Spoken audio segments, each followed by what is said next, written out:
Have you ever wondered what makes a photo truly unforgettable? Not just a quick snap, but the kind of image that makes people stop and stare? Welcome to your first real step into the world of photography, where anyone can create magic, no matter your experience or gear. Maybe you've snapped 1,000,000 photos with your phone. Point, tap, done. But deep down, you want something more. You've seen those stunning shots, the ones with dreamy, blurry backgrounds, or that freeze a hummingbird in midair, or simply feel different. And you've thought, I wish I could do that. Well, you absolutely can. Photography isn't a secret club. It's a way of telling your story, capturing a moment and saying, this mattered. You don't need the fanciest camera. The best camera is the one you have with you, the one you're learning on right now. So, are you ready to see the world in a whole new way? Let's get started. All right, let's look at this thing. Your camera might seem like it has 1,000,000 buttons and dials, but let's focus on the big parts first. The most obvious part is the lens. This is the eye of your camera. It's a tube full of glass elements that gathers the light from your scene and focuses it onto the sensor. Lenses can be changed on most advanced cameras, like DSLRs or mirrorless models. Next up, we have the camera body. This is the main box that you hold. It's the brain of the whole operation. Inside the body, you'll find the most critical component, the sensor. The sensor is the digital equivalent of film. It's a small, light-sensitive chip that records the image the lens projects onto it. When light hits the sensor, it gets converted into the digital information that makes up your photo. Now we're getting to the heart of it all. To take control of your camera, you need to understand 3 fundamental settings: aperture, shutter speed, and ISO. These are known as the exposure triangle. Don't let the name scare you. It's a simple concept. These 3 settings work together to control the brightness or exposure of your photo.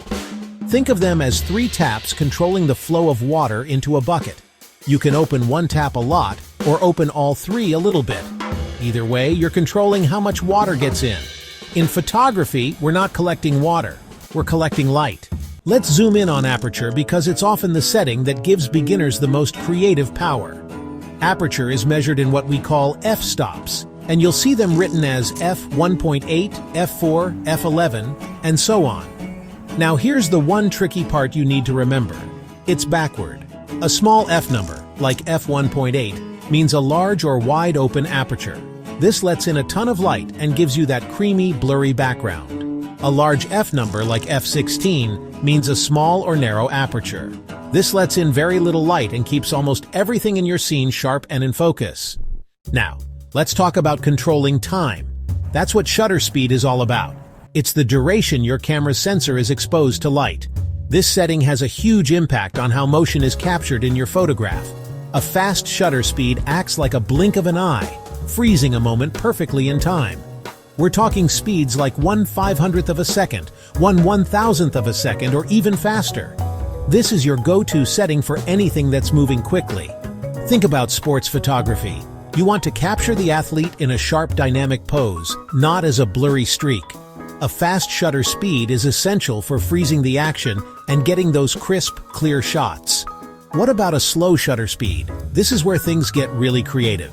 By leaving the shutter open for a longer period, say anywhere from 1/15th of a second to 30 seconds or more, you introduce motion blur. Anything that moves while the shutter is open will appear as a streak or a blur in your photo. This can be used to create stunning artistic effects. We've talked about the opening of the lens, which is called aperture, and the duration of the light, known as shutter speed. Now let's talk about the sensor's reaction to that light. That's ISO. In the old days of film, you'd buy film with a specific sensitivity, like 100, 400, or 800 speed film. Once it was in your camera, you were stuck with it. But today, with digital cameras, we can change the sensor sensitivity with, just the press of a button.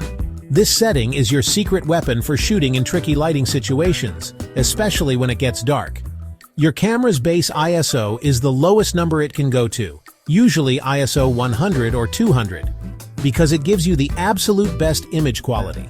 As you increase the ISO, you introduce digital noise, so think of ISO as your last resort. Now it's time to put it all together.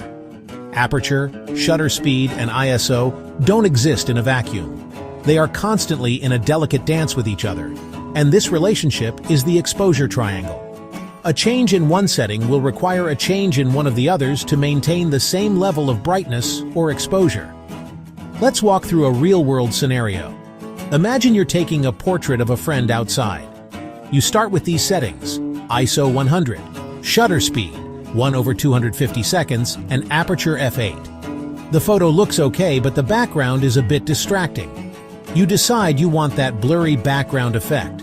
To do that, you need to open up your aperture to, say, f2.8. But changing from f8 to f2.8 lets in a lot more light.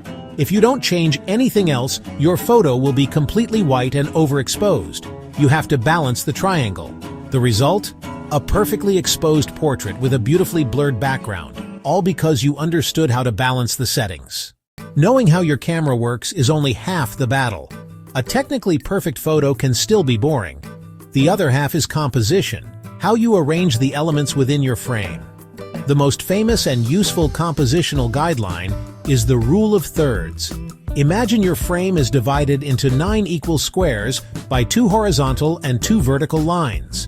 The rule of thirds suggests that you should place your most important subjects along these lines, or even better, at the points where the lines intersect. This creates a more dynamic and visually interesting photo than simply placing your subject dead center every time. Another powerful compositional tool is using leading lines. Look for natural lines in your scene: a road, a fence, a river, a shadow, and use them to lead the viewer's eye through the image, usually towards your main subject. Beyond composition, the most important ingredient in all of photography is light.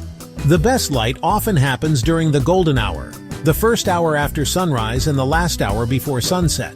During this time, the sun is low in the sky, creating soft, warm, directional light that makes everything look beautiful. Your camera captures light, so mastering light is mastering photography. Theory is great, but practice is everything. Knowledge is useless until you apply it. So here is your first official assignment. I want you to get your camera, put it into aperture priority mode, A or AV, and go find a subject. It can be anything: a coffee mug on your table, a flower in your garden, a friend. First, set your aperture to the smallest f number your lens allows, like f1.8 or f3.5. Get close to your subject, focus, and take a shot. Now, without moving, change your aperture to a high f number, like f11 or f16. Compare the two images. See the difference in the background? You just took control of depth of field. For your next task, let's play with motion. Put your camera in shutter priority mode, S or TV. First, set a very fast shutter speed, like 1/1000 seconds. Notice how they are frozen in place. Now, if it's getting a bit darker or you have a tripod, set a slow shutter speed, like 1/10 of a second. See how the cars and people are now blurred streaks of motion? You've just learned to control time. Don't be afraid to take bad photos. In fact, you should plan on it. Take hundreds, take thousands. Every bad photo is a lesson. The most important piece of advice I can give you is this: stay curious, but the creative side is infinite. But most of all, shoot what you love. When you are passionate about your subject, it will show in your photos. Now stop reading. Go shoot. If you enjoyed this video, don't forget to like, subscribe, and share it with your friends. Keep practicing and happy shooting.